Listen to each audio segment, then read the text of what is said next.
వినాయక చవితి పండుగ సందర్భంగా ఆధ్యాత్మిక నగరం తిరుపతిలో ఎక్కడ చూసినా పండుగ సందడి కనిపిస్తోంది. ప్లాస్టర్ ఆఫ్ ప్యారిస్, మట్టి, జనపనార, కొబ్బరి పీచుతో వివిధ రకాలుగా గణనాథులను రూపొందించారు. ఈ ఏడాది వినాయక విగ్రహాలకు గిరాకీ పెరిగిందని చెప్తున్నారు వ్యాపారులు. అటు విగ్రహాలతో పాటు పూజా సామగ్రి ధరలు కూడా అమాంతంగా పెంచేశారని కొనుగోలుదారులు చెప్తున్నారు.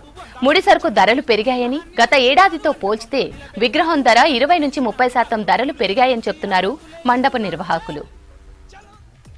కాలుష్య నివారణ కోసం మేము ఒక ఉద్యమంలా దాదాపు ఒక 100-150 కుటుంబాల్లో ఇక్కడ తయారు చేస్తున్నాము.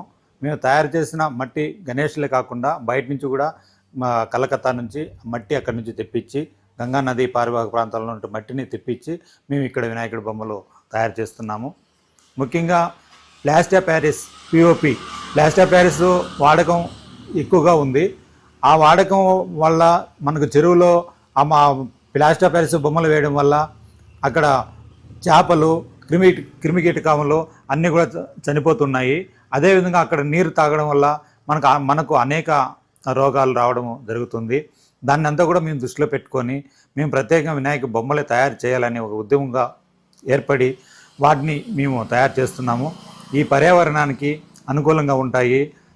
అదేవిధంగా మట్టితో చేసిన గణేష్ బొమ్మల్ని మనం చెరువులో వేయడం వల్ల ఈ చేపలు కొత్త మట్టి రావడం వల్ల ఈ కొత్త మట్టిని అవి తినడము, అదేవిధంగా అవి ఇంకా సంతోషంగా అవి డెవలప్మెంట్ అవుతున్నాయి. చేపలే కాకుండా జంతువులు కానీ మనుషులు కానీ ఆ నీరు తాగడం వల్ల మనకి ఎటువంటి ప్రాణహాని లేదు.